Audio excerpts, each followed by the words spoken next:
সেবামূলক কাজ করে, সমাজমূলক সেবামূলক কাজে অংশগ্রহণ করে, একটা বিষয় বাছাই করে নেন। যারা মেডিকেল সহযোগিতা পাওয়ার দরকার মেডিকেল সহযোগিতা নেন। অনেক মানুষ সামান্য চোখের ছানি অন্ধ হয়ে যাচ্ছে, একটা অপারেশন দরকার, এখানে হাতে করে মেডিকেলে নিয়ে গেলে ফ্রি অপারেশন করে দেবে, ফ্রি অপারেশন, লাগবে না আপনার কিছু। কিন্তু দেখবেন আপনার এই ভূমিকাটা সেখানে বিরাট কাজ করবে। একটা মানুষ সামান্য তার ডায়াবেটিস বা প্রেশার দেখার জন্য সামান্য ওষুধ কিনে দিলে তাকে কমফর্টে নিয়ে আসা যায়।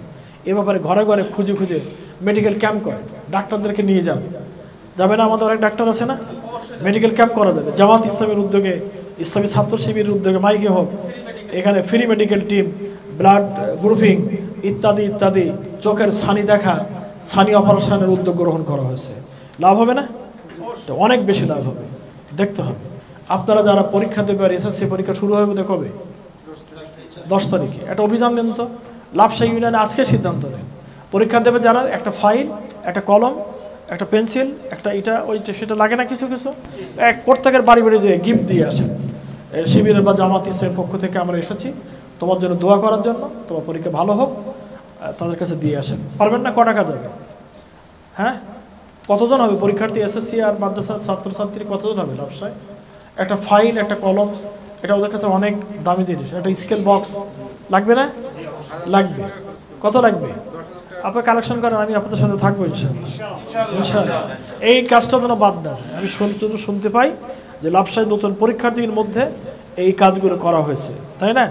অনেক গর্ভবতী মায়েরা আছেন না, অনেক যে মায়েরা তাদের সন্তানকে চেক আপ করার জন্য যেতে পারছে না, মা দারুণ রক্তশূন্যতা, ওই যে একলাম সাইন নিয়ে কী হয়ে যায়, পাটা ফুলে যায় না? ডাক্তার নাই তুমি?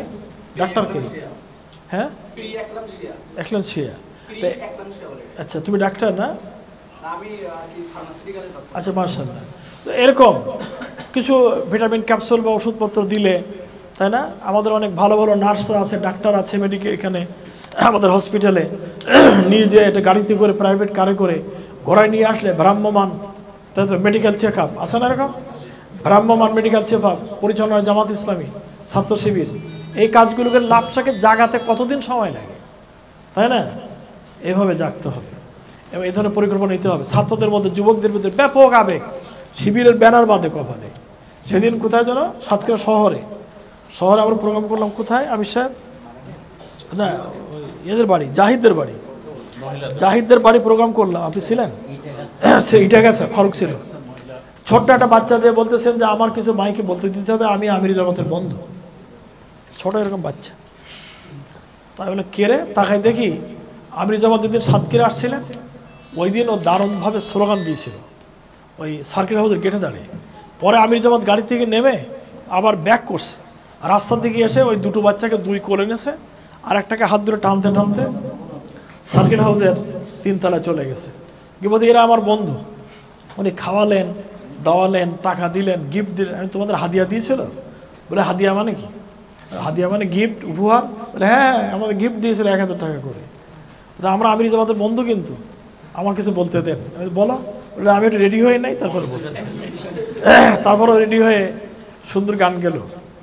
জাকিরের ছেলে, ওই যে বিশ্ব ব্যাংকে জাকির কনরাই বাড়ি, ও মফিজুরের ছেলে ছিল, জাকিরের ছেলে ছিল, এটা জাকিরের ছেলে। মানে তরুণদের ভিতরে, যুবকদের ভিতরে দারুণ প্রেরণা। শিবির এবং জামাতকে তারা খোঁজে। অতএব তোমরা যদি কাছে না থাকো তাহলে ওরা আসবে কোথায়? আমরা যখন কোনো মাহফিলে যে নামতেছি, ওয়াজ মাহফিলে, বা যখন স্টেজ থেকে নেমে যখন গাড়িতে যাচ্ছি, তখন ওই সমস্ত পিচ্চিদের জ্বালায় আমরা হাত মিলাতে হবে, জড়াই ধরতে হবে, ওদের চুমু খেতে হবে, ওদের পাজাখর ধরতে হবে, দাদু একটু গাড়ির মধ্যে নিতে হবে, কোলে নিতে হবে, এইসব কাজ আগে ছিল না। এই 5ই আগস্টের পরে দেখতে পাচ্ছি ওদের ভিতরে জাগরণ তৈরি হয়ে গেছে।